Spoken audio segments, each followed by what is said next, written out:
sheet, and everybody also should have access to the agenda for today.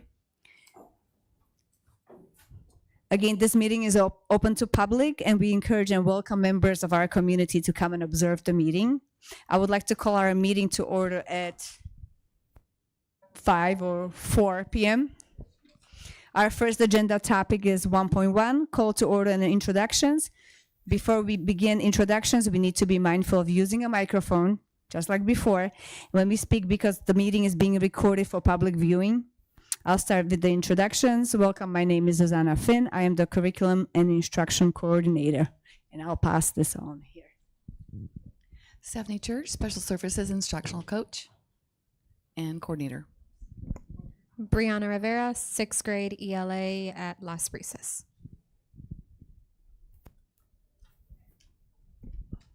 Bree Jones, 8th grade ELA at Blue Horizons. Alyssa Fenton, 7th and 8th grade, 6th and 7th grade at Freedom. Audrey Slusher, 5-8 resource at Liberty. Jennifer Esposito, 6th, 7th, and 8th grade ELA here at Liberty. Erica Daniel, Director of School Effectiveness. Sarah Janice, Study Sync Implementation Specialist. Amanda Hewen, Study Sync Manager. Samantha Cuevas, parent of 6th grade at Estrella Mountain.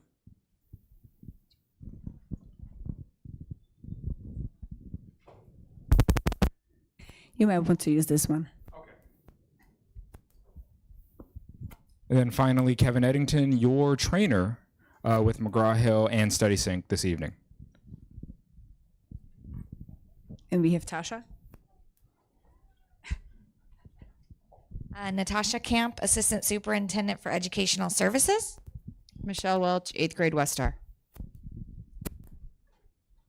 Loretta Zembro, District Technology Integration Coach and Box Mover. The most important one, especially today. Okay, we're going to move to the agenda item. Again, the agenda is on your tables. Purpose and outcomes, 1.2.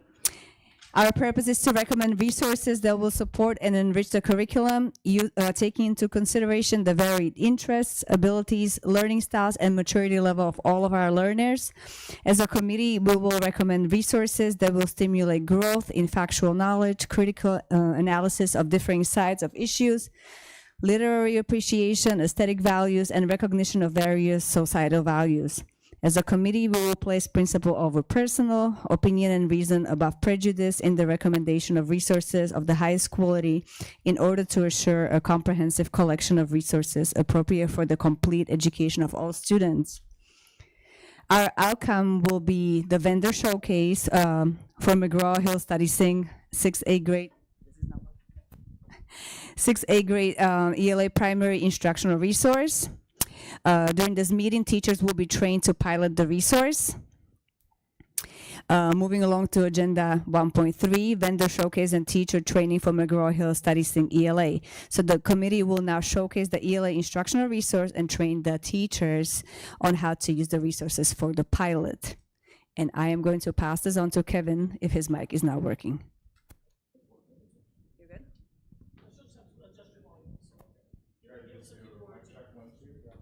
That.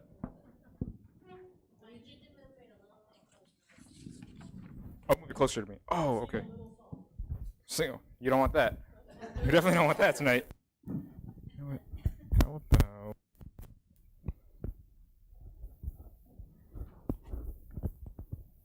How's this? Better? Okay, as long as I come on video. All right. Good evening, ladies. Okay. So, I'm once again Kevin, and I will be your tour guide tonight. Right? Now, I'd certainly be remiss if I didn't introduce my other wonderful co-stars this evening, Amanda and your name, and Sarah. I met Sarah literally like 15 minutes ago. Okay. And just to kind of give you a layout of the land, I know that you all are piloting this tomorrow. That's accurate? Okay. Thank you. I will show you literally what's most important. There are so many wonderful things here, and I could go on and on and on about how much I love Study Sync. I will spare all of that for you just to show you what's most practical and most pragmatic, right?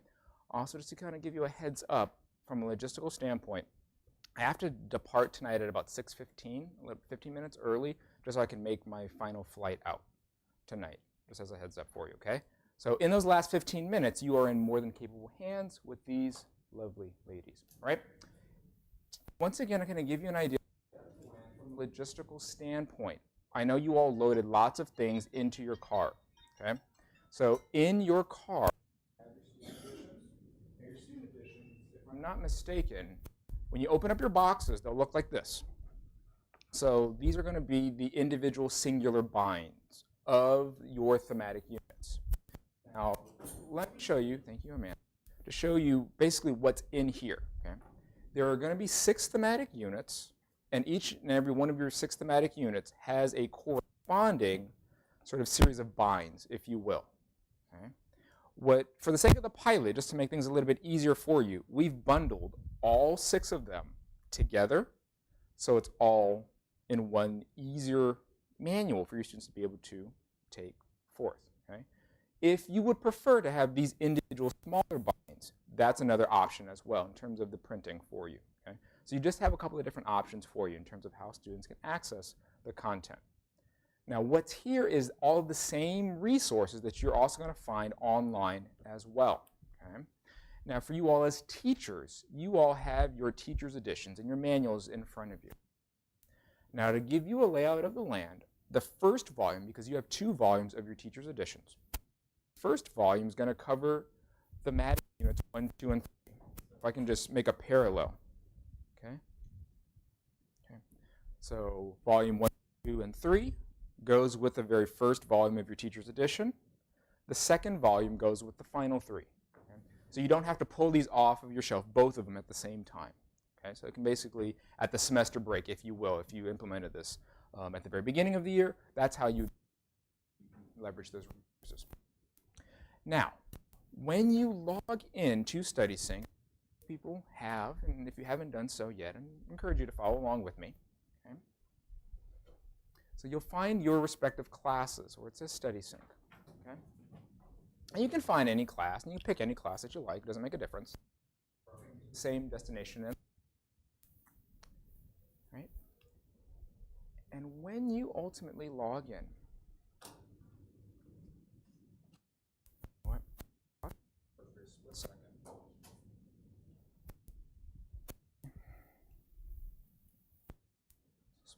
back up for a very split second. So I'll be at the home screen right over here. Okay? So if you've never ever logged in before, okay, you'll be at the home screen. Okay? A small informational blurb that might show up in terms of notification of a system update, something else brand new might show up. You can go ahead and minimize that now. So once again, I will point out to you what's most helpful, most practical, and most pragmatic. Right? Now, in that vein of what's most practical and pragmatic, let's move into the Core ELA tab in the upper right-hand corner of the page. Okay?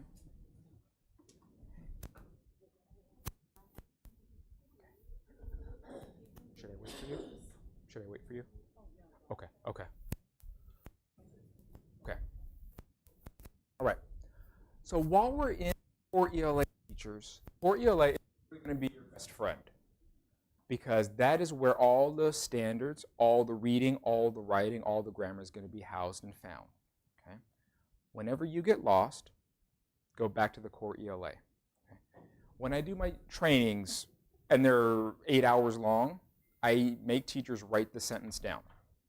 Whenever I get lost, I go back to the Core ELA tab. Okay? And I make them repeat it over and over and over until they're able to recite it back to me. Okay? Tonight in Liberty, this is no exception. Whenever you get lost, go back to the Core ELA.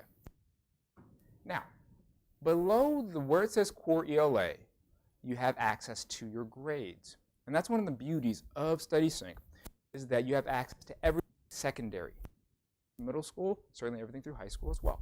All right?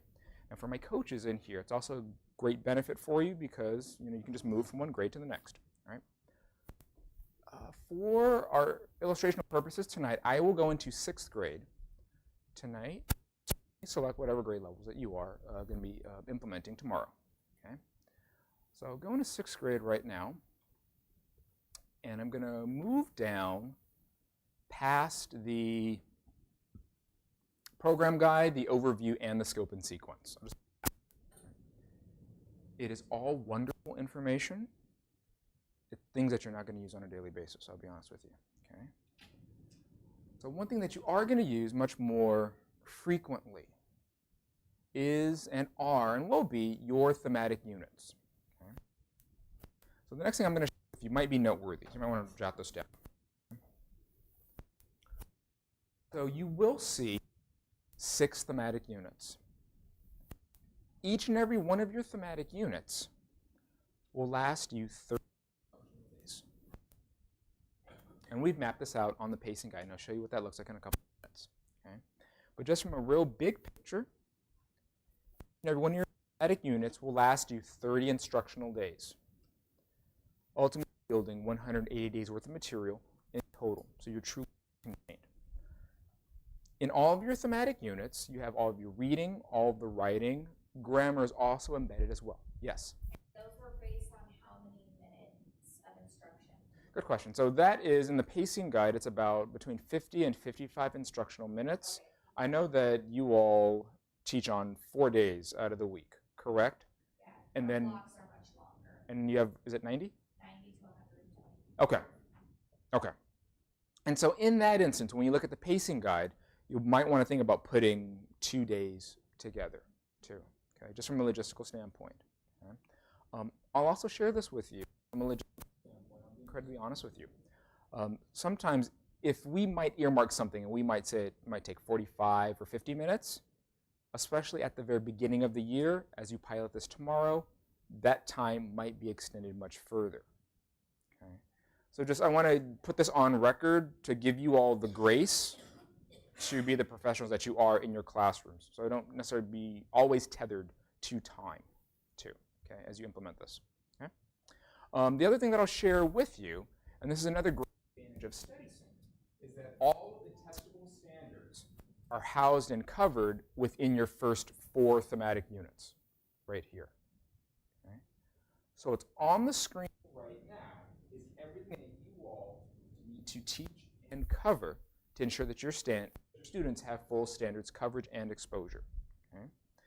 And the units are pretty autonomous in terms of if you want to teach them out of sequential order, you can do that. I will make a recommendation that you start off with at least Unit 1. There are certain things there that are much more helpful and beneficial at the very beginning of the year. But everything after that, you can serve as an almost independent contractor at that point. Okay? Now, down at the very bottom of the screen, at the very bottom of the screen, you're going to see what are known as our additional resources.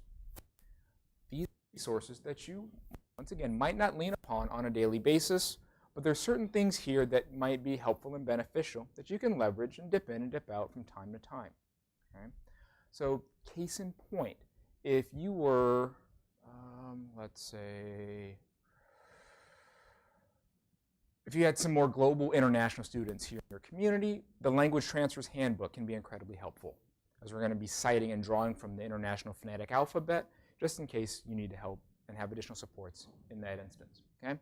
I'll also say, for all my tried and true grammarians in the house tonight, the Grammar, Language, and Composition guidebooks are an entire soup to nuts program for grammar. So starting off with basic parts of speech and identifying that, moving to something a little bit more sometimes nuanced in verb agreement, which is something that my students often struggled with. And then finally, and thank you, I heard that right over here, all right? Thank you for being in my amen corner, all right? Well, and then finally, if you're a tried and true grammarian, also teach diagramming sentences too, which we also have that as well. You have a love or hate relationship with it. Okay. I will say diagramming sentences is a very exercise, especially for English language learners. Okay. Okay. Grammar still doesn't change. Okay. Okay. But like I said, things that you don't lean upon, but it's nice to have in your arsenal whenever you need it. All right. once again, let me move up for you, and I'm going to move directly into one of my thematic units. All right. Now, I was given that there are certain standards that you're looking for and that you're covering. Okay? And the document that was given to me is this Excel spreadsheet. Okay. Hopefully this looks familiar, roughly, yes? Okay, good. So what I'm going to do is I'm going to focus on, I'm going to move into Hatshepsut right now, okay? So it's this one right here. RI 6.3 is the skill that we're going to be identifying, okay? How and where I'm going to find that is once again in my thematic unit, right over here. Okay, so I'm going to move into 3 in the dark, okay? And it doesn't matter which one of the thematic units that you open, certain things are going to be universal in scope and nature, okay? And so the first thing that you'll be greeted with once you open up a thematic unit is the movie trailer, okay? So when you open up the movie trailer, and I'm going to encourage you, when you do this tomorrow, to start with this movie trailer, okay? Correct, okay? So, you know, it's first period, etc. Welcome in. We're going to do something really exciting. I want to draw your attention in right now, and let's take a look at how we're going to unpack the next 30 instructional days, all right? So without any further ado, let's move into in the dark. Darkness, doubt. Without light to lead us, where can we turn? On a small island, a boy trains with swords, then shoots arrows, preparing for his heroic destiny. Where will fate take him? Zeus, the Greek god, his legendary lightning bolts, and a prep school dropout. Could this subpar student's father really be a god? On a ride on a school bus in a small town, a bully and the new kid face off. How does it feel to be an outsider? Atop a volcano, lava flows under clouds of ash, and a researcher known as the Volcano Lady gets to work. How can risking everything lead to fame? How do we find our way?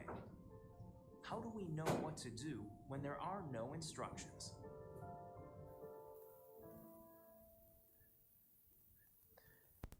And teachers, the last question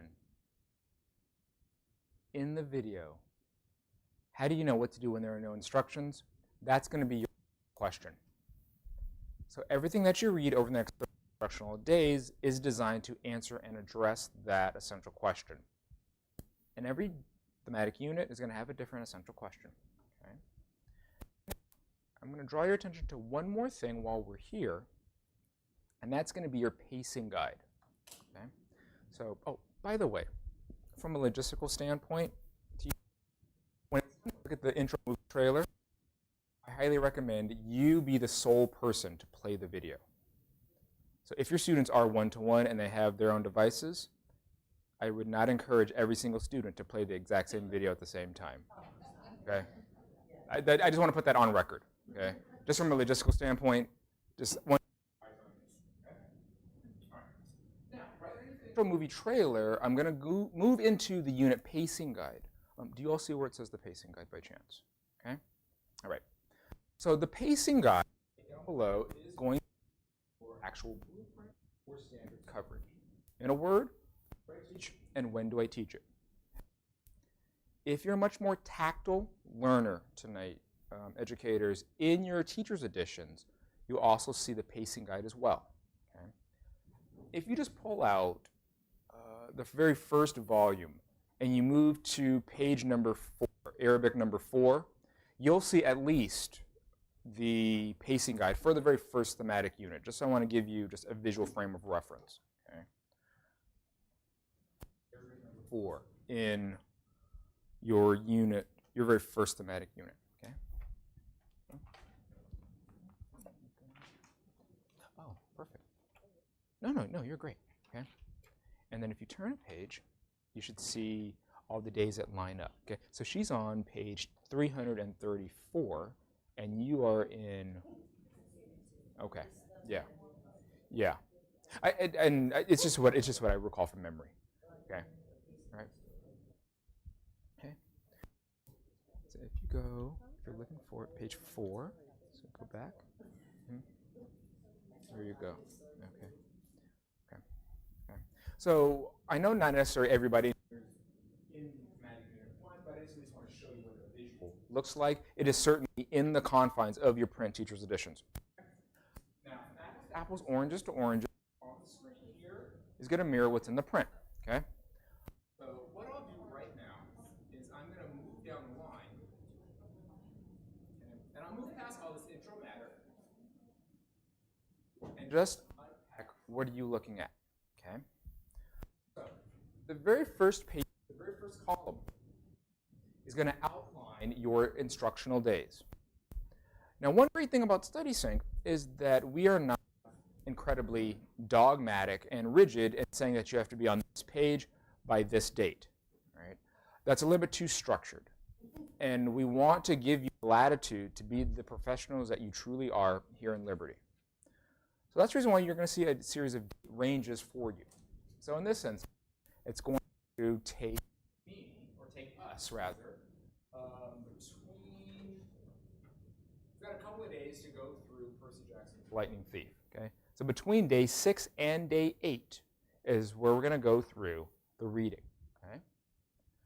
The third column on over is going to identify which skill or skills we are going to be teaching, unpacking, and focusing on with this reading. Okay? So we're going to be teaching story structure through the Lightning Thief.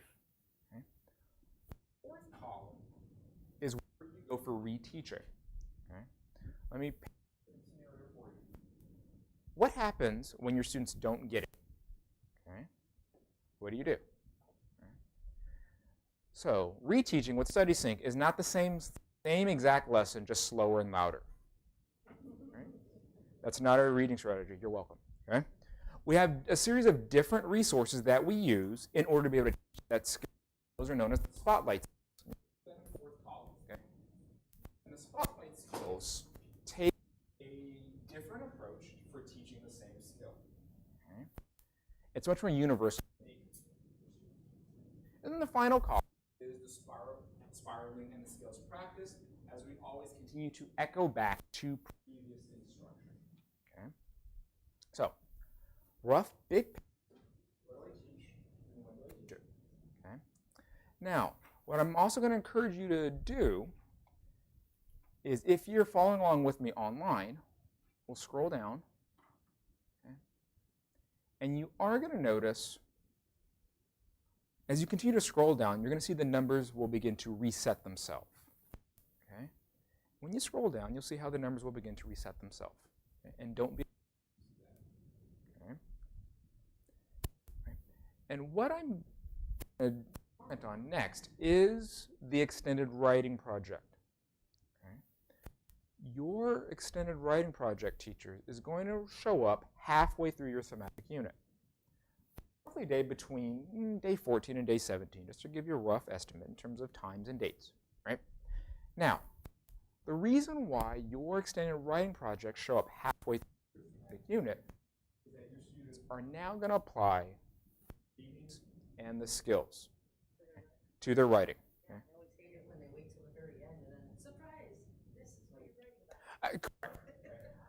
We don't wait till the very end because you've missed out on too many learning opportunities, one.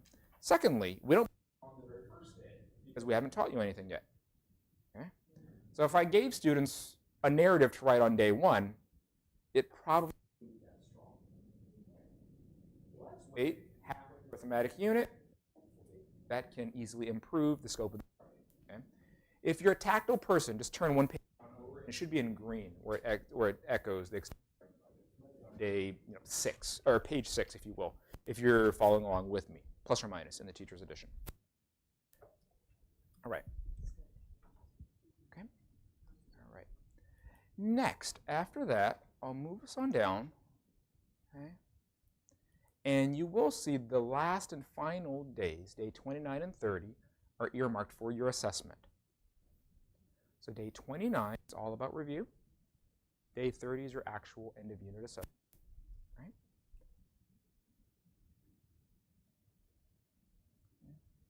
And then in the scope of your assessments, yes, miss? Mm-hmm. Yeah. So the spotlight skills, all of those are reteaching opportunities, okay? So the spotlight skills, they are additional reteaching opportunities that are not tied to anything that we've read so far. They can easily be an enrichment activity. You can easily look at it like that. Enrichment, reteaching, it's just a different lens to teach the literary device. So in a word, changing the intellectual kaleidoscope, if you will, just another degree, looking at the same skill, okay? All right. Going back to your assessments, at the very end of your thematic units, you're always going to see references to your own assessment here. Now, what's available here, these are always going to be cold readings for your students. These readings are things before, and that's done by design. Plenty of opportunity. And we've already taken advantage of plenty of opportunities to unpack students' understanding of plot in The Lightning Thief. Now it's time for us to see how you can transfer that skill from Lightning Thief to a multitude of anything else, just mirroring a high-stakes examination, okay? And then scrolling on down, you'll see your resources for your English language learners, and then novel studies. Okay, resources for English language learners, and that's an example of what you.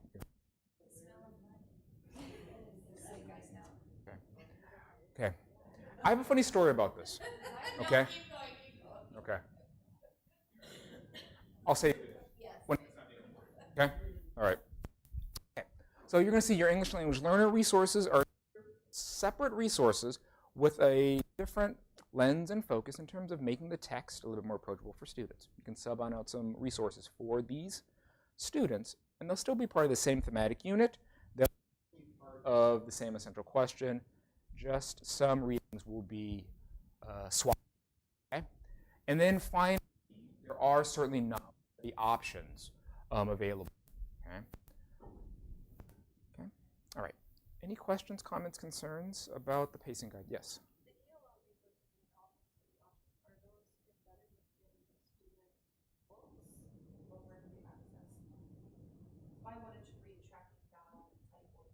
Mm-hmm. Where would I find it? You'd certainly find it online. If I can have a student. It's okay. Okay. Okay. Yeah, you can certainly pull it up online. If those two. Okay. Okay. Amanda, off the top. Yeah. Got you. Okay. That was my main question. Amanda.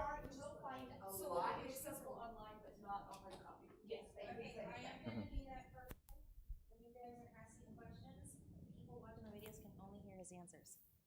So if you don't mind. Or what I can also do is to make life easier, I can repeat. That can work. Okay. So the question is, where would the student find these English language learner resources? So the question is, if I need the student to read Tracking Down Typhoid Mary, where can I find this? The answer is online. All of the resources and the readings are available digitally for students. And then finally, as I said, the options.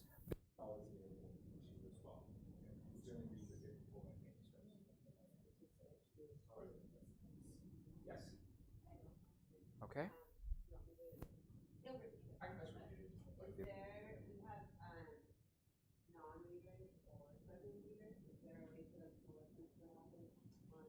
Yes.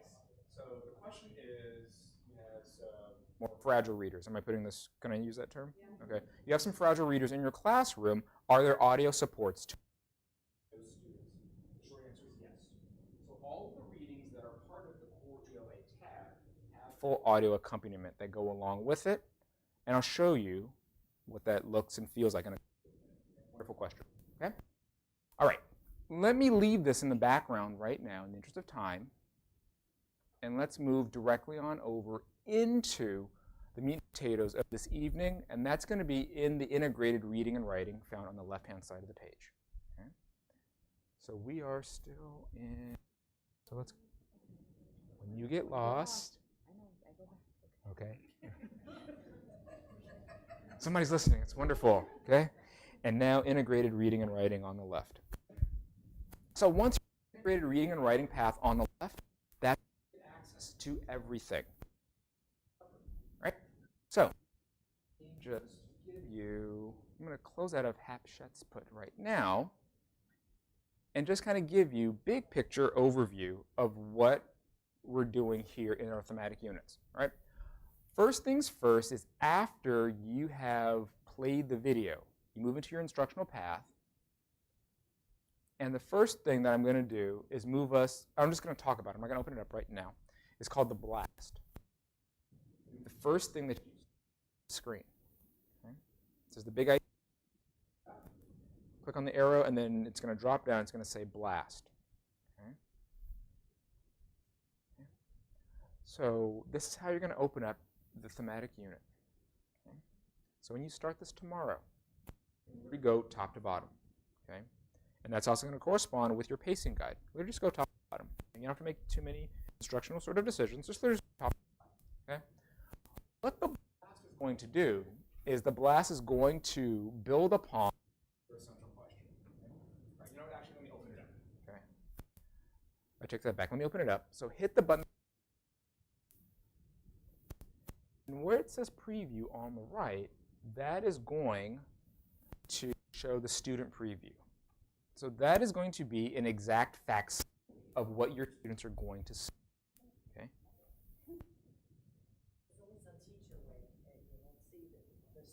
Mm-hmm. This is forbidden for what.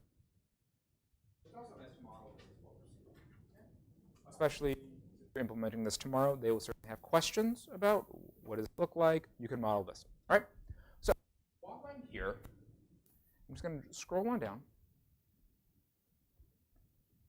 You will see the essential question right over here on the left. And that's going to mirror the essential question in the video. So the same question, how do you know what to do when there's no instructions? That's what we're answering.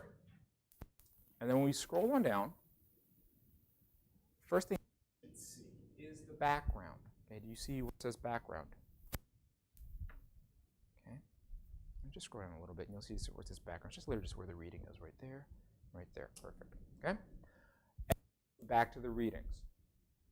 So if I can make just another suggestion in terms of what should you do with your blast, number one, have your students do that.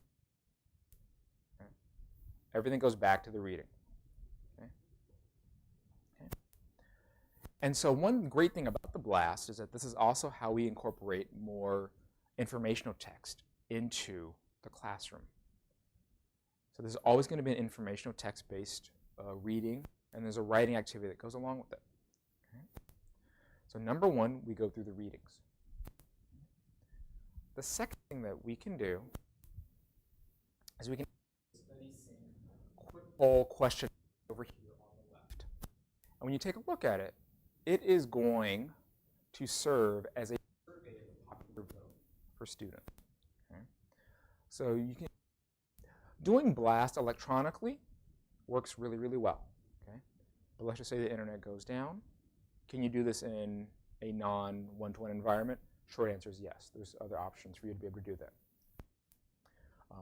And there's tons of videos that we have online to give you suggestions. Okay? I don't have enough time. I want to be able to put that out there. You can do this with or without internet. It's a quick poll questionnaire. And what's nice about this is that if you and when you do this online, the pie chart will begin to illuminate and oscillate in real time. So you can see 15% of your students feel strong about option A, 25% picked option B, 8% picked option C. Okay. Then finally, at the very end of it, you're going to see where it says create class right over here on the left. Does everybody see that? Okay, where it says create class. Now students have to respond back to the essential question. However, they only have 140 characters to make their response.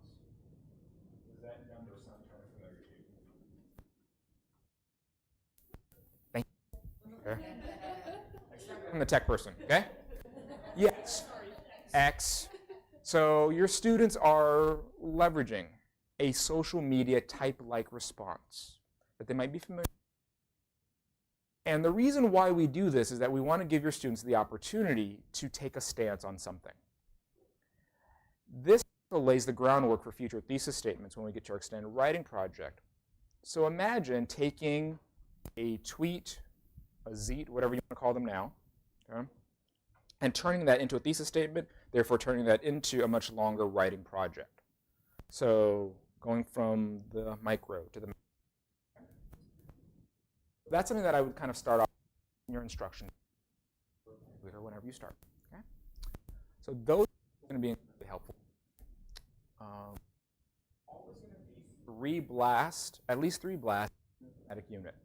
One at the beginning, one in the middle, and then one at the very end, which simply bookends your instruction. Okay? All right. Now, there's a question. Yes? When they respond to the blast, where does it go? Good question. So the question is, when students respond to the blast, where does it go? All right? Where it's going to go is going to go through two avenues. One, everything that students submit through StudySync is available for anonymous peer review if you choose. Okay? If you want that, it's available. If you don't want it, you can turn it off. Okay? It'll be anonymous to the student, not anonymous to you as the instructor. So you can see who's evaluating whom. Okay? So that's the first place that it goes. Okay? For you as instructors, when you want to grade it, it's going to move into your assignments tab right over here, and you can see who submitted what and when. Okay? And also those peer reviews, that's where you can also see exactly who is evaluating whom. Perfect. Okay. Next, I'm going to move into one of the readings. Okay, so like I said, I'm going to move into Hatshepsut, His Majesty herself. Okay, so I'm going to move to this one. And one of the things that I'll share with you as you navigate in the scope of your thematic units, you might be able to see this from time to time, the blue boxes with the paper clips next to it. Okay? The blue boxes with the paper clips is how and where we make connections for students. These are connected text. So the text will either be complementary or antagonistic by purpose and design, as we're basically fortifying the conversation and we want to make some natural pairings for your students. Okay? I'm just going to look at this reading right over here, just based on the standards that you need to cover. Okay? And the heart and soul of StudySync is what I'm going to share with you now. The heart and soul of StudySync is found in the cycle. And once again, you might want to write this down. Okay? The lesson cycle is always going to be a three-part approach to teaching close reading. The first component, actually, before I go into the components, let me give you a little more philosophy. Okay? All of our best practices are really going to be funneled through the teachings, the research, and the standings of both Dr. and Dr. Fisher, where our K5 Reading Wonders program, I believe, is implementation here. Okay? So it's those same skills that your students are seeing at the primary level, just a natural growth and maturation as they move into middle school. Ultimately, if they move into high school, the exact same sort of skills, okay? But just a little more age appropriate. So Fisher, let's draw from him really quickly. Fisher is very, very crisp in his expectation of what students need to be doing when they're creating a text. His first recommendation, he says, that you can see the text for what it is. And we model that in the first read, okay? Just like what I have right behind me. Okay? In the first read, your students are reading for comprehension. Okay? Reading for comprehension, they're reading for exposure. Okay? That's the recommendation. Now, second recommendation is that students now need to read the text to find out how the text works or its mechanics.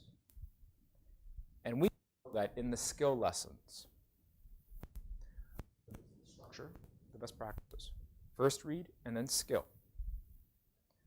Now, I'm also going to point your attention to something really You can notice this on here, but also on your computers if you're following along. We always use the previous reading to be the vehicle. So, a little more concretely, we've read Hatshepsut. We're now going to use that reading now to teach informational text elements. We're going to use the same reading to teach central or main idea. We're also going to teach Greek and Latin affixes and roots. Okay? Educators, you're going to see at least one skill. You might see two, more than three. Depends on how rich the text is in terms of pivot in order to get the most mileage out of it. All right? And then the third and final recommendation is that students now, and this is going back to Fisher, go back and reread the text to find meaning or significance. First words. And so now students are rereading it and applying those skills. So everything that we put in front of your students is deliberate. Okay? All right, so let's move into the entire scope of the lesson cycle right now. So teachers, I'm going to click the preview button right first to read. So you see first read. We're going to do this right now.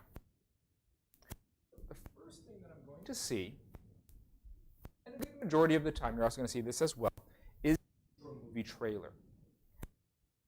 About 80% of the time you're going to be greeted with an intro movie trailer for so many more iconic canonical readings will have this intro movie trailer. The purpose of the trailer, teachers, is not necessarily for entertainment value. Okay? If your students are engaged with that, that's a plus, but that's not our mainstay in terms of why do we do this. Right? The main reason for these intro movie trailers is to provide a little more context and insight into the readings for your students. Okay? It's really about access. Okay? So let's take a look right now in terms of how we're unpacking this reading right now. Hatshepsut, His Majesty herself. Ancient city of Thebes, 18th dynasty. An Egyptian temple adorns the cliffs. The carvings and paintings are magnificent, a tribute to the pharaoh Hatshepsut. Her rise to power began as a female regent in a male-dominated society. After losing her husband, she used her ambition and power to assume the role of king of all Egypt. During her reign, she ensured trade expansion, built a strong economy, and constructed monuments and temples. But many opposed her. How did she overcome those challenges to successfully rule Egypt? Find out. Read Hatshepsut, His Majesty herself, by Catherine M. Andronic. All right, teachers, as I pause this right now, take about 10 seconds, turn to one of your elbow partners, and talk about how is this going to help your more fragile readers in your class.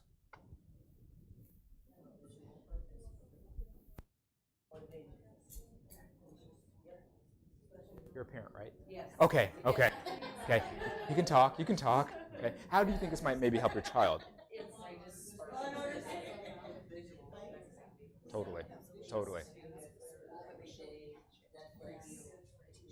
A good preview, absolutely. Spark interest, very good. One thing I'll also say is that if a student has no frame of reference with Egypt,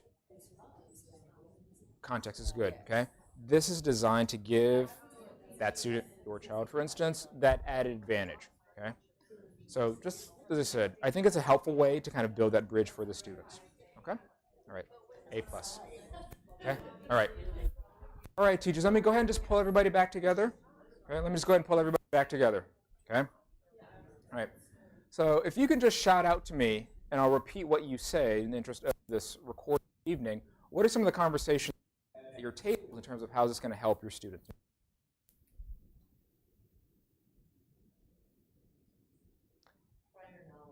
Prior knowledge, It's also the links to their everyday lives of Netflix and things like that too. It also gives them a visual. Correct. And motivates them to actually be driven into the topic. Fine. Visuals taps into their prior knowledge, adheres to this Netflix generation? If I want to be able to capture this properly. Okay. So in a word, we did this by design, is that we have a resources here that are how your students interact with the rest of the world. Okay. Did I crystallize that? Okay, for you. Okay, cool. All right. Okay. Now, I'll move on beyond the scope of the intro movie trailers. Okay. It's a good idea. Play the video, have your students turn and talk. What are you drawing from it?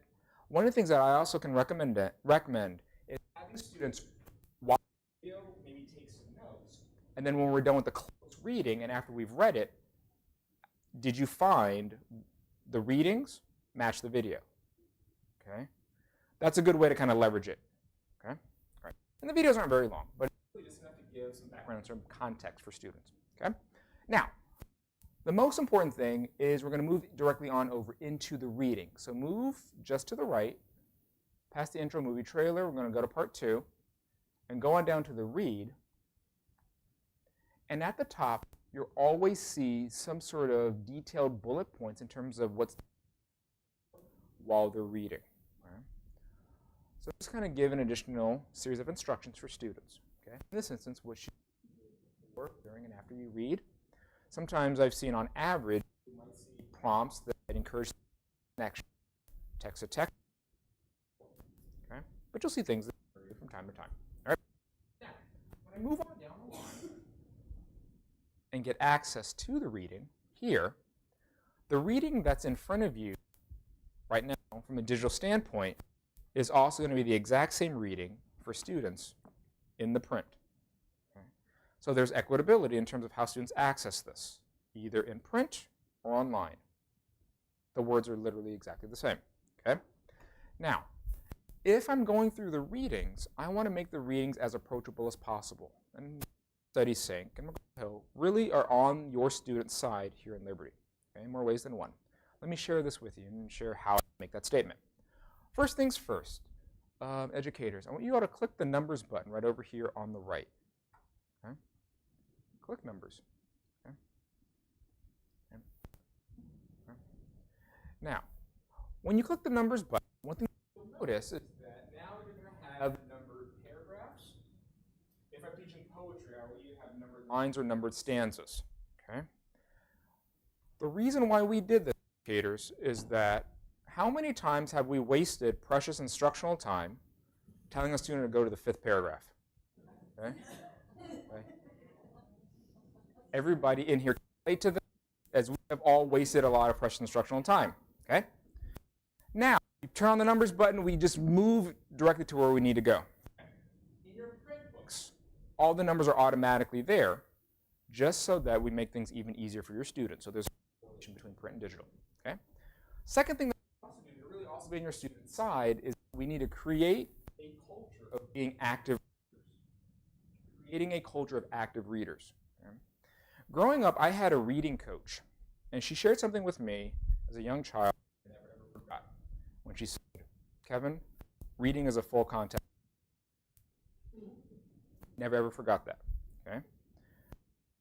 We want your students to be so much more active versus passive readers. And how we're able to create that is certainly the consumable work text give your students the opportunities to refine their annotation skills. Literally read with a pencil. Okay? It's going to increase your comprehension tremendously. Okay? We can take that exact same exercise and take your cursor, drag it across a piece of text, release, and now note that you can do the exact same exercise, digitally speaking. Okay? All right. When your students, and I encourage everybody right now, go ahead and make some digital graffiti right now. Okay? Okay? I hope that was good, not bad. Okay? Okay? All right. So when your students do this online, all of the annotations will automatically save. Okay, so I'm just going to make something just in the interest of time. Go ahead and create that note. Now, don't be alarmed when it says preview annotations won't save. Okay? When your students log in and they do it, they will automatically save. They submit work to you, you will be able to see all of their annotations. Okay? The question is, are you not seeing the annotation saving because this is a preview. No, it's not. Okay, so when you get your own full accounts, you will still not have this ability. Okay, the reason, and let me just entertain this question just for another 30 seconds, if I may. The reason why your annotations don't save is, let me just paint a larger picture for you. Okay, so imagine, Miss, it's first period. You're teaching from a blank sheet of paper, so to speak, and look at how clean this is. Okay. Imagine what this would look like come sixth period. Yeah. And when a student comes into your classroom at sixth period, it might not be as easy for that student to access the reading, just literally based on the time of day that student's in your classroom. Okay. We want every single student here in Liberty to get the exact same access to high quality education. So that's the reason why your preview annotations won't automatically save. Okay. There's other ways that I can show you how to save it. I'll just have to parking lot that, and we can have that another discussion for another day. Okay. Right. Last thing that I will do to make the text much more approachable is, and this goes back to your question, Miss, in terms of the audio. Every single reading tab has full audio accompaniment, right? And that's our commitment. Right. Now, every single publisher has audio, so that doesn't make us special. I just kind of want to get that out of the way. However, what does make us special, StudySync, is we hired professional voiceover actors and actresses to provide an authentic reading for every single reading that you're going to encounter. So the audio will change between age and dialect in terms of literally who's telling the story. So it's not a one-size-fits-all approach, A, and B, it's not going to be by 1960. Okay? So just in the interest of time, I'm going to preview this audio right now for you. Hatshepsut, royal daughter of Pharaoh Tuthmosis and his great wife Amos, grew up in an Egypt that was peaceful, prosperous, and respected throughout the known world. As I pause it right there, for some of your students, that might be all that they need to have a deeper appreciation of the text. We can have a conversation, we can move on. Okay? Other students might need additional support. How we're able to do that is we're going to turn on the highlighter button now. Highlighter button. And what's going to happen is that it's going to momentarily remove your annotations. Watch what happens when I resume the audio. Despite this prosperity, all but one of Hatshepsut's siblings died. Fatal diseases were common. Deadly creatures such as scorpions flourished in the Egyptian desert. So once again, in the interest of time, I'll pause it right there. Okay. Okay.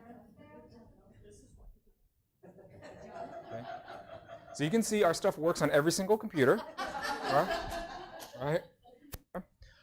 All right. So one thing that I do want to share with you is that if you notice this, the audio was visually tracked for the students. Okay. That puts your students at a very, very big advantage, and your students are in the driver's seat of turning these tools on and off. Okay. The final thing I'll show you about the highlighter tool is that once the highlighter tool is turned on, you can scroll down and you can literally jump to any component of the text that you want. So if we need to laser in on the 7th paragraph, we can do that with this tool right over here. Okay? Okay. The last thing I'll share with you, teachers, is the slow audio button to the right. Right? Now, with regards to the slow audio button on the right, we ideally created this resource with your more global international students here in Liberty in mind, but as well as students with special needs. In case the narrator is speaking too quickly, your students and you can slow down the audio by about 20 to 25%, yet still maintain that same high quality resolution. This is in the vein of universal access.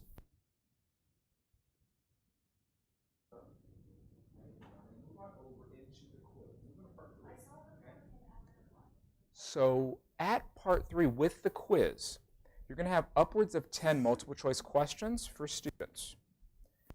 Will always be multiple choice. You can pick and choose as many or as few as you like to assign.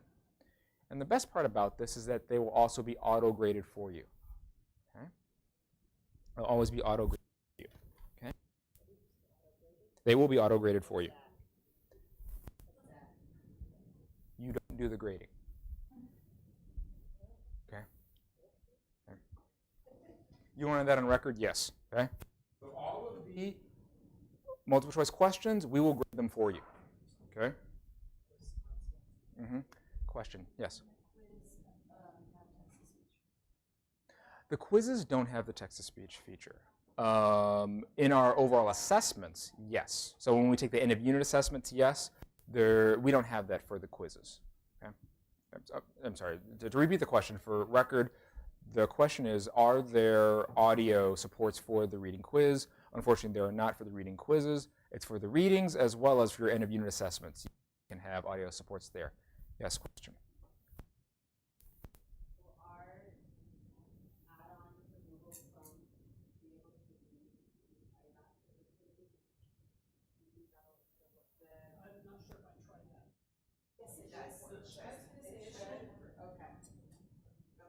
Third-party extensions will work on that. Okay. Okay.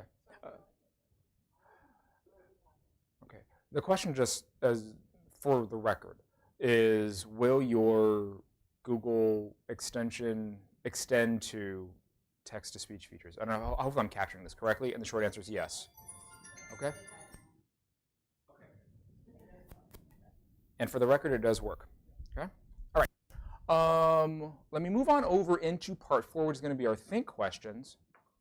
And with our think questions here, all of the think questions revolve around your student's ability to go back into the text and cite textual evidence. Okay? So in this instance, just literally just read the question, and you'll see how it says cite textual evidence, include evidence, something plus or minus that statement. It's always going to be a right? Now, for your students to answer this question, so in your student's shoes, I'm going to put myself in your shoes right now. Okay? I'm in classroom and I need to cite textual evidence. I, as the student, could easily move from part 4 back into part 2 to find that evidence, right? However, things might get lost in translation as I move between one screen and the next. To make your student's life, your child's life a lot easier, have your students, have your children, your child hit the split screen mode button, okay? And so now your students, your child, will have access to the readings with the annotation right over there on the left and be able to now answer those questions. Okay? Also, from time to time, I don't know if any of these questions also tell you as a student to go to a very specific paragraph, but sometimes it might say refer to this individual paragraph. This question doesn't, but that's when you can also take advantage of the numbers button too, and you can literally go back into the text and cite a lot of textual evidence. Okay? By a show of hands, do you think this might be helpful for some of your students? Okay? Okay? Now, the last thing that I'm going to share with you on this window, I'm going to hit split screen mode, just hit the reset button. Okay? And I'm going to go back into the intro right now. Right? Now, so I'm at basically where we started, and I want to paint a larger picture for you. Good? Okay? Let's just say that you have some students in the classroom that still struggle with accessing the text. Okay? Later. Okay? Miss, I believe you said resource teacher? Were you? Resource? And you said special ed? Okay. I'm going to put both of you together right now. Okay? In terms of, there are certain students that you serve that might need additional support. Okay? What I've shared with you is the beginning, but you need something else. Okay? One thing, maybe you've already gleaned at this. The resource at the very top of the screen. These are known as the scaffolds. Educators, you too, you can assign individual students to these individual scaffolds. And so the system will automatically remember the recommendations that you make, and they will get what they need based on their present levels of performance. Okay? So case in point, right over here, let me just paint this picture.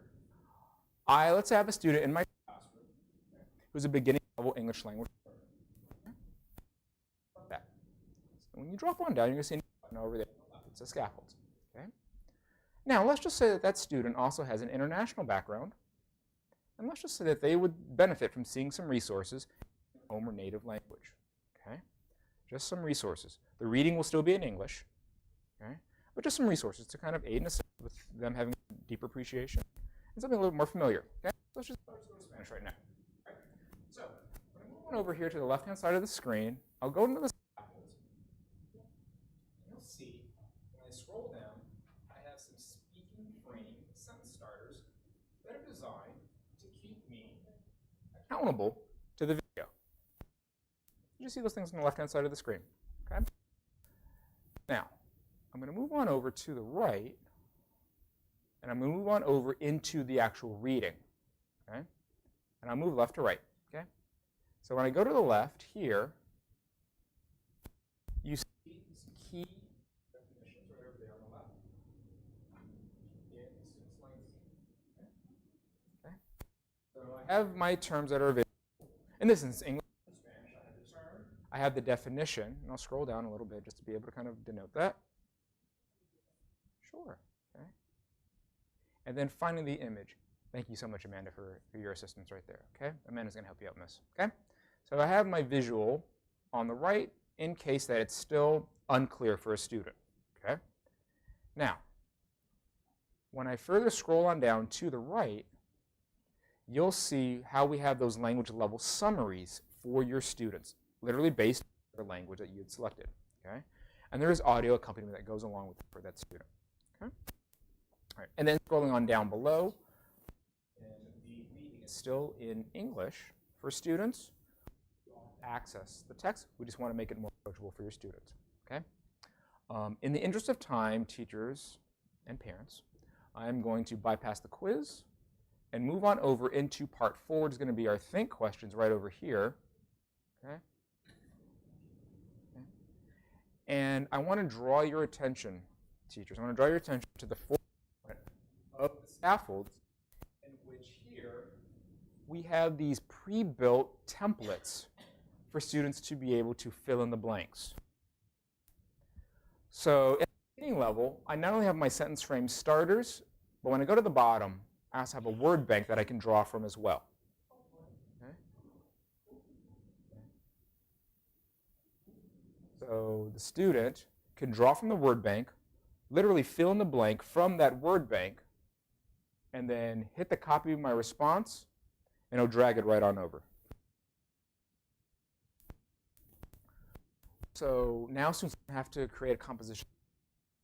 Okay? And the scaffolds change between beginner, intermediate, advanced, and at your own time you can peruse the differences. Okay? I'll just make one note of this, just for the record. The beginning level has the sentence frames with the word bank. If I move to intermediate, the word bank has been removed. So that's a difference between one level and the next. Okay? In the interest of time, and unfortunately I have to pack up pretty quickly, just so I can get on out of here.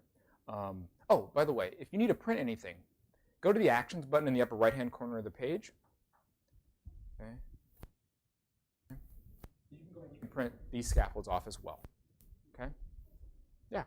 Okay. All right. Now, I'll also say this. These scaffolds are not in your physical student editions. Okay? The reason why we didn't put all these scaffolds into your student editions is that no two students need the same thing at the same time. Okay? So you print off what you need. Okay? All right. I'll back away from this right now, and the next thing I want to move us on over into is the lesson plan. Okay? So in the front, do you see what says lesson plan? All right. And my apologies if I'm going too quickly. Let me know if I'm going too fast. But do you see what says lesson plan? Okay? Okay. Move on over into, you can just close it out of this whenever you're ready. Close it out of it? Okay. You got it. You got it. You can close out of that. There's a button on the left that says lesson plan right over there. Okay. Open up your lesson plan right over here. You have your objective, your standards, and a time frame. Okay. Once again, I know here in Liberty you have a very unique situation, is that A, you teach 4 days a week, as well as you have sometimes 120 minutes to teach from. Okay. The first couple of days will certainly last longer and outlast this 40-minute mark right over here. So just kind of give you the heads up. Okay.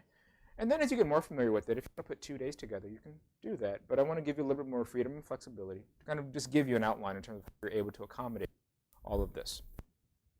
When I scroll on down, you see your suggestions for grouping activities, whole, group, or small, a whole, small, or individual instruction, how to access complex text, and then finally, when I move on down, you're going to see the 2 separate window panes. Okay. So the window panes, a word, give you opportunities for that differentiation. On the left-hand side of the screen, right over here, teacher, this is all on grade level content on the left. Okay? So when your students are performing at grade level, I go to the left. So in this instance, how do I introduce the text? Watching that preview movie trailer. How do I activate prior knowledge and develop cultural awareness? Vocabs down below. Okay? Now, when your students are not quite performing at grade level, you move to the right. That's where I take advantage of the scaffolds, but also I do have beyond level activities as well. So I think a lot of times when we talk about differentiation, the gifted and the talented population oftentimes get lost in translation. Okay? So we accommodate every single student in your classroom here in Liberty. Okay? All right. I have to depart in 5 minutes, unfortunately. Amanda, can I pass the baton to you? Okay. All right.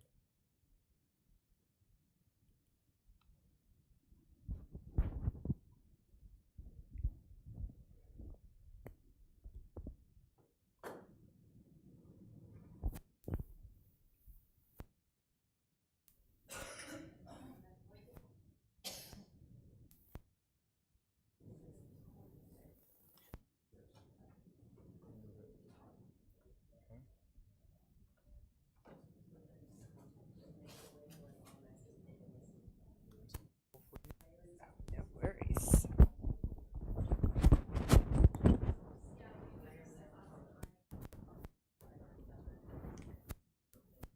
Okay, almost a seamless transition there. Okay, so a couple things. I know he was just talking about the lesson plan, so I'm going to start up right where he left off.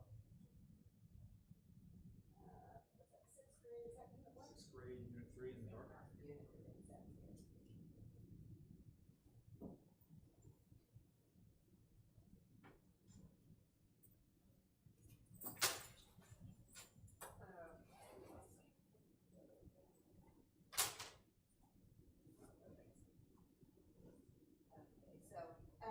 Couple things too about those lesson plans. I know it was mentioned, but these are one of my favorite pieces. I get to go and do a lot of training with schools after initial trainings and kind of working out some of the kinks and misconceptions and stuff like that. And FYI, you'll be getting emails coming over the next several weeks while you're doing the pilot. So if you see something from Randy and from Stacy, it's just going to be guides to help kind of give you hints and tips and tricks along the way.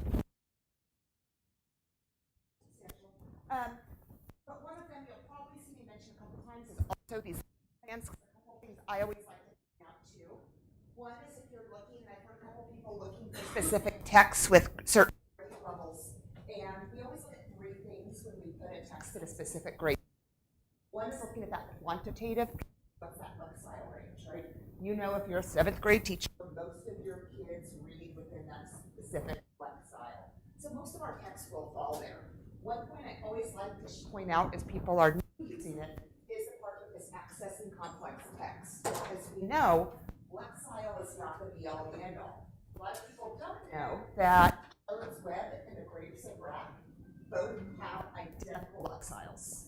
One's an elementary book, one's a high school book. And so we know that's not the only indicator. I don't care if Scarlet Letter was written in a 210 lexile, I'm not giving it to second graders. It's just not appropriate, right? So this is where we also look at what's in that text to make it good for that grade level. It's all those qualitative measures.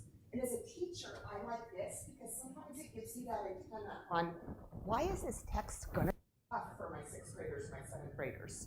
A good example I always use is The People That Can Fly. This text is paired with Harriet Tubman, and it's about a comparison between a bird flying away versus a slave escaping slavery. And a teacher in another district here called me almost in tears and say, I don't get it. It's a 410 lexile, and my 6th graders can't read it. I'm so frustrated. And she goes, I don't get it. And so we looked at this access to complex text, and they talked about things like personification. You know, it's, you know, a bird that's symbolizing a slave escaping. And so her sixth graders were like, so wait, does someone have a bird as a slave? You know, that's kind of the way your students might think. And as teachers, we sometimes forget that because we already know that. So I love this piece because it goes through what might students need a little bit of help with prior knowledge. Eighth graders, we have, what is that one? The Monsters Who Dwell on Maple Street, and it's about the Cold War, and it's a sci-fi. It's actually an old Twilight Zone episode. And so, you know, the idea that it was the Cold War, that it was all these other pieces, that science fiction was confusing. So I like that piece just to give you a heads up on where things might be difficult. Could be genre, could be the wording, could be specific vocabulary, could be type, etc. that goes along with it. Another piece I always like to point out too is this entry point. When I was in the classroom, I loved to like make my kids think I was just knew everything. So this will give you a little bit on, oh, here's what was happening in the world when this story was written, because we know a lot of works tie into what happened in history, or maybe it was something the author did or it was exposed to that gives that. So that part is in every lesson plan for the first read, which I absolutely love. And then as Kevin said, there are 2 columns. It has everything that matches what typically in a first read. But I also like to point out, because I find a lot of teachers, once they've been in steady sync for a while, and I'm going to show you how to assign.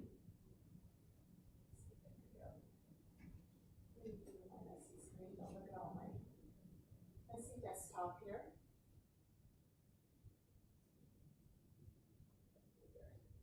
So if I go back and I look at something, for example, like that read portion,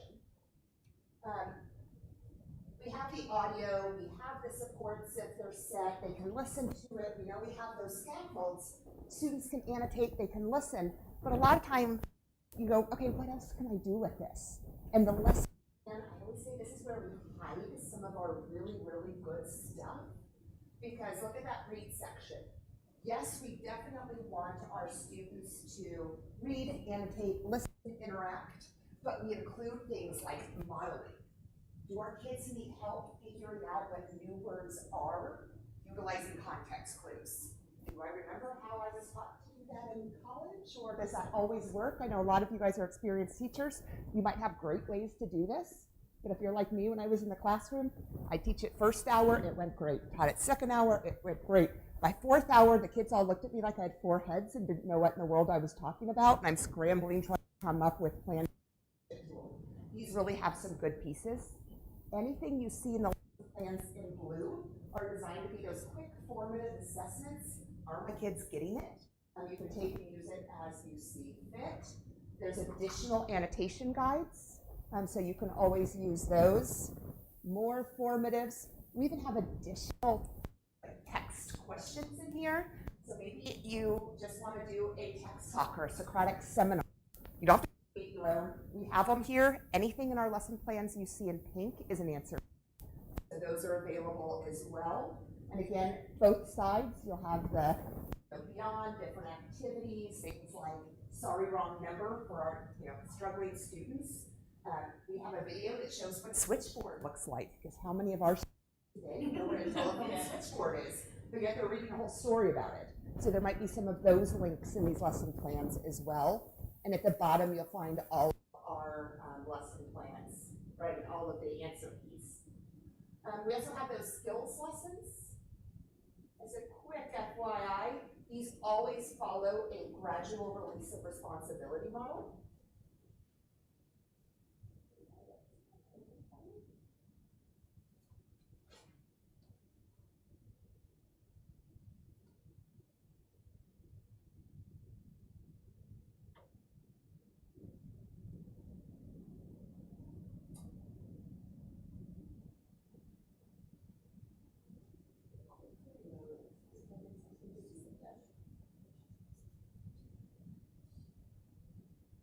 There we go. So you can see with the gradual release of responsibility model, it's always going to do an I do. So this is the instruction. And the beauty of this is I could stand up in front of my students and say, hey, let me tell you all about informational text elements, how they're used. My kids hear me talk all the time. And so we do have, in addition to those preview videos, you'll see two other types of videos. This is our skills video. I'm just going to show a little bit of it. It's a little bit longer. Also, they don't even like the taste of humor. Really? Then why did... Also, they've been living in oceans for 450 million years. Wow, well, I had no idea you knew so much about sharks. Well, I didn't until I read this article in there. Now I'm kind of an expert. Just from one article? It was an informational text, and a good one too. Well, what made it so good? All the elements were strong. Oh, right, elements. That's what makes up an informational text, right? Yep.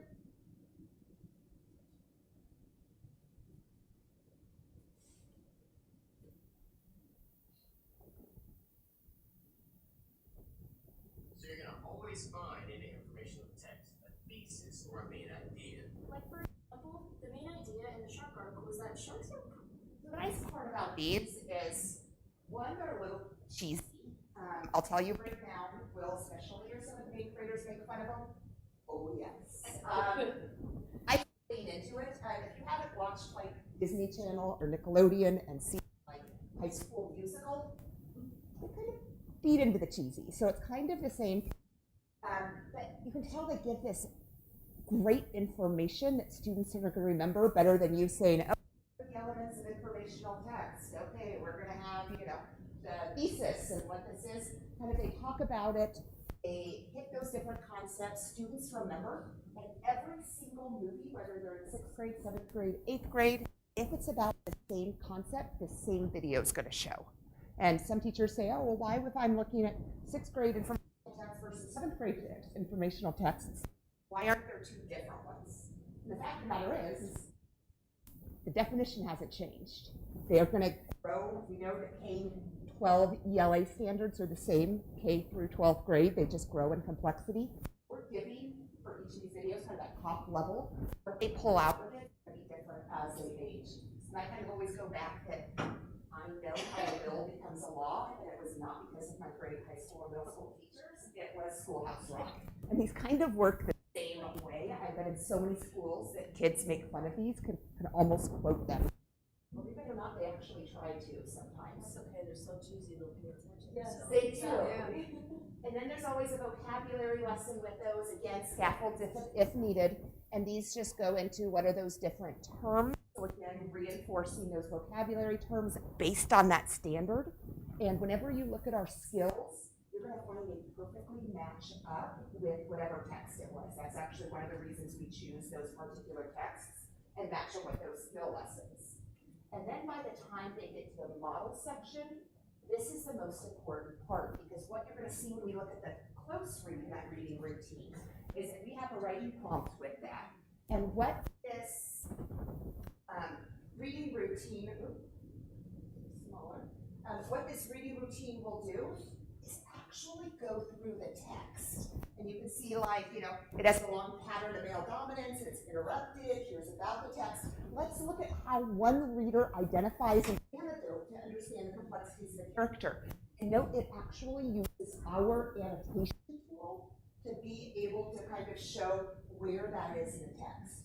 And so we're taking small amounts, and you can see, here's an example that's highlighted, and here's a student note. So we're modeling the instruction for the students as we go.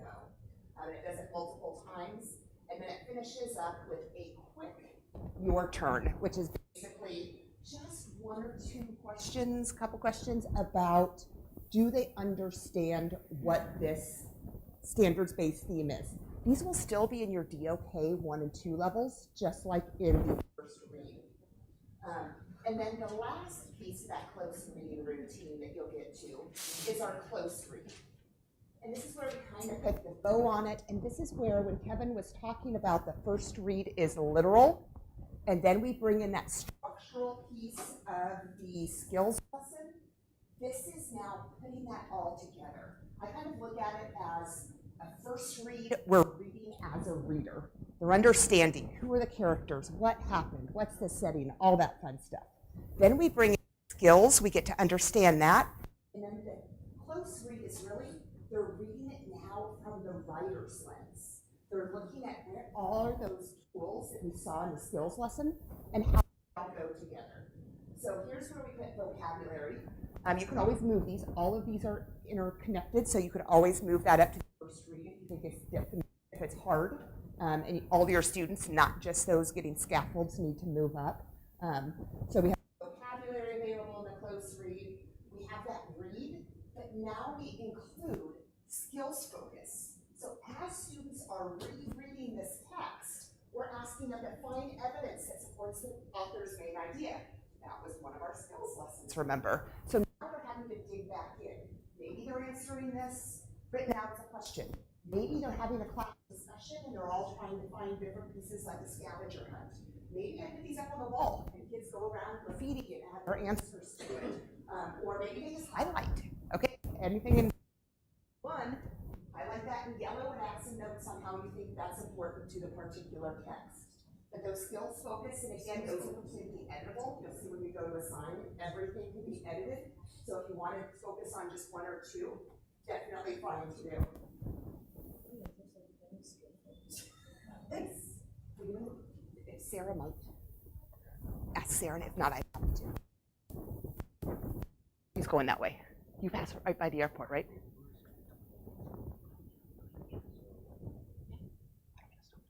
Yeah. No, and we'll expense it. Yeah. Okay, and then another hybrid video, we have a Study Sync TV. You'll see these, and the neat part about this is a group of kids sitting around discussing the writing prompt. So let me just show a quick of this. These are usually a little bit longer as well.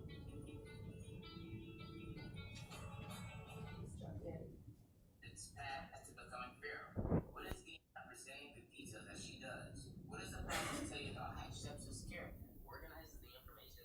How can that tell us anything about Hatshepsut's character? That seemed like a stretch. Maybe we should start looking at the text. See what we find. Here's the first sentence. Hatshepsut, royal daughter of Pharaoh Thutmose, a wife Amos, grew up in an Egypt that was peaceful, prosperous, and respected throughout the known world. Okay, so we get some information.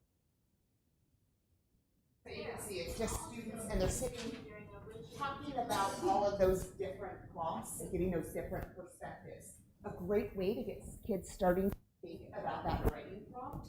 And then that close read is kind of sewn up in this close reading writing prompt. So if you notice, so far we've done writing in 3 different places. Anybody remember the 3 places we've done writing? The shortest, 140 characters. Remember what those were called? They were called blasts. So that's our shortest write. They read that informational text article and they can respond in 140 characters.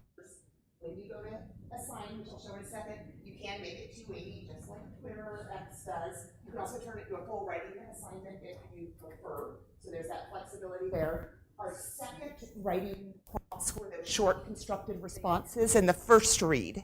And that's where they're asking for informational text. And then these are a little bit longer essay type of questions. And because this was a paired text, notice it's that compare and contrast. Otherwise, it might be a narrative, it might be literary analysis, it might be argumentative, and all of them will tie whatever skills lessons were available into that writing. One thing I love just to note, piece, and I know there's a lot of stuff in our lesson plans, but one of my favorite pieces is the close read. And I haven't read the one from this one, but they have one collaborative conversations. We want to start teaching our students not only how to read and write, but also speak and listen when we're looking at those pillars of what ELA instruction is. And I always recommend students read something, they discuss it and think about it, and then they write. You got that middle piece sometimes. Something is rich, and then students start thinking of writing as a product rather than a process. And having that thought and conversation in between is a game changer for writing. But my favorite piece in these are what we call beyond the book activities. See a lot here. And so this one you can see they're doing formal research with what they learned about life and rain and the artwork. So they have to read and do some research. But there's some really neat ones. Like I was in a high school class a couple of weeks ago. They were doing one on dangers of social media. And the Beyond the Book activity had students comparing and contrasting who they are versus who they are perceived to be online. And it was just this powerful, I mean, you should have seen these kids writing these responses. I was in another classroom in Las Vegas a while ago, and I walked in, they were doing the Beyond the Book activity for Edgar Allan Poe's Telltale Heart. They were doing a trial, and so they had the murderer on trial, and every student was a different person, and they went through the whole jury process. So Beyond that book is kind of fun activities. It is really cool. So I love just check those out if you're looking for some of those activities. So to assign is super easy. We've been clicking on that preview button over here. We also have the lesson plan. But if you click on this assign button, this is super easy on how you assign it digitally. If you love the way StudySync did it and you don't want to change anything, it's 3 simple steps. Step 1 is determining who my target is. And this will be your classes. And you can choose multiple. So in mine, I can do, here's my first hour, second hour, third hour. So I can assign all my classes in one shot. So that's step 1. Step 2, notice I can schedule out.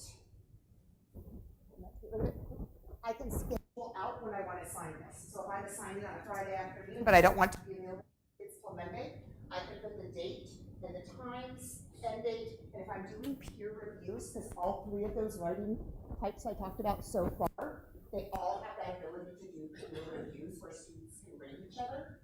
I have to tell you, if you need help with this, call me while you're doing the pilot, because the peer review, I think, is probably one of those most powerful pieces, because they're reading each other's work and giving feedback.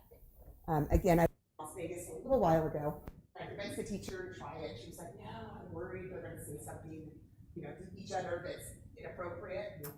The matter is, you teach middle school, they're going to probably say something inappropriate. I think that's part of our job, is to teach that digital citizenship, how you behave online, doing those kind of pieces, because we know it's becoming more and more high stakes with the way social media is. So I had her do it. And then came back a couple weeks later and I said, how did it work? She's like, oh my God. And in the front of the room while the kids are working. And of course, there's a little boy here, 7th grade class, and he looks and goes, oh, you're from StudySync? I hate peer review. And the teacher was like, shh. And I was like, no, tell me why you hate it. And of course, he stands up and he turns to his class and he goes, well, because some people in this class still don't know that you start a sentence with a capital letter and have to use punctuation. And a little girl in that corner goes, well, at least we don't use so many conjunctions. Our entire essay is one sentence. And the teacher looked at me and was like, this is how they're talking to each other. And it's a game changer. You think about it. If you have to grade a close read essay for your 140 or more students, how long is that going to take you? We do have AI graders to help, FYI, we can get into that later on. It takes you a while, so they're not getting that response. Where when they're reviewing each other, they submit that last response, and they're getting feedback from peers. And when you talk about an authentic audience, they're each other's better authentic audiences, because they care more about what that random kid, they don't even know what their name is, in the corner of the class, they care about their parents or their teachers. So I love that peer review process, and it really can help build. But you set those dates, and that's at the peer review. And if I love it, that's all I have to do. Target, dates, and I click create assignment. But every assignment will have this customize button. And notice I can go in, I can edit that note-taking piece you saw in the first read. I can even add a video. Like I know a lot of teachers have taken, if they do the monkey's paw, they find the one online on TeacherTube. Simpsons did the monkey's paw. So kids are able to watch the Simpsons doing the monkey's paw before they read that one. So things like that.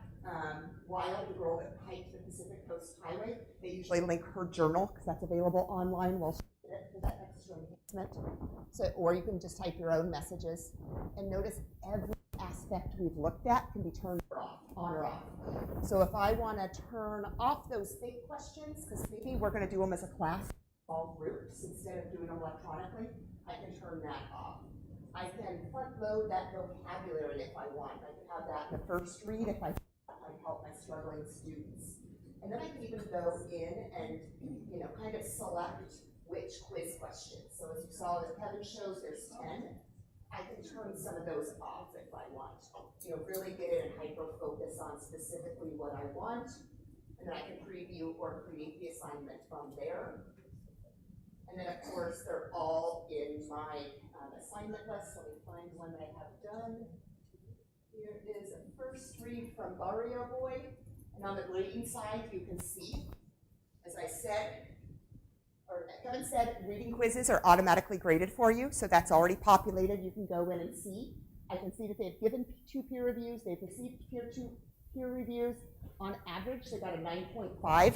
And I can go back in and grade it as well to be able to see what it is. And to do that and see all that, I just click. Notice here's where I can see what they got right or wrong. For both for me and for the students, not only does it tell them which ones are right or wrong, but why, which really helps. Yeah, what they did wrong. Because you think about it, how many kids miss a question not because they don't know the content, but because of a different content. So I know I'm at time, but that is there. Just wanted to check if there's any last questions. How do we navigate within Study Sync to have a big list of the units and our standards? Standards are a couple places. The best place I would look for standards is at this core ELA. There is a document at the top of each called your scope and sequence, and it will break down, just so you can see it here, it can break it down like this with each text and what standards are being hit. We also, this is my better look at it that I like, just because it has each of those standards, and if I know I want to teach, RL 6.3, the Mighty Miss Malone, Hatchet, Scouts Honor, that all has direct instruction as well as practice for my students. Anything in the lighter gray will be spiraling back. So you might see some big questions or some quiz questions that hit that standard. But it's just more practice and application, but it won't have that specific skill lesson with it. Any others?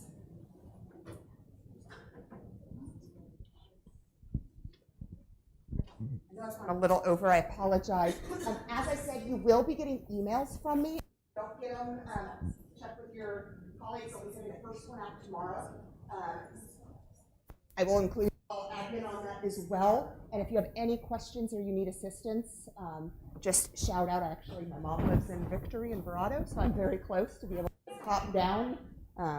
So thank you guys so much for your time today. And is there another question? Hold on 1 second with your question, Susanna. Why don't you let them know when the check-in dates are going to be, and then remind everybody how long this first pilot is. Absolutely. So you have received the Google invite, and most of you have already responded, so I know it's coming to you. The very first one is November 29th, which is Wednesday, I believe, from 4 to 5. And then the second one is January 16th, which is Tuesday, from 4 to 5. Absolutely. Open house, right? You come in, you go as needed. You don't have to be there for the whole hour. You're there to get whatever questions you have answered, right, by the experts. I couldn't find that. I can't get this to link, whatever. And also take advantage of the weekly emails that will be coming your way, because I think they may explain a lot of new steps or how to use the program as well. This pilot will continue all the way until January 30th. And then January 31st, we're starting the training for the second resource. Yeah. Yeah. Sure, absolutely. Absolutely. So our last item on the agenda is 1.5, adjournment of the meeting. So thank you again for everybody attending today. We all know how busy your schedules are and participating. Have a wonderful rest of the evening, and we would like to adjourn this meeting at 6:38 p.m.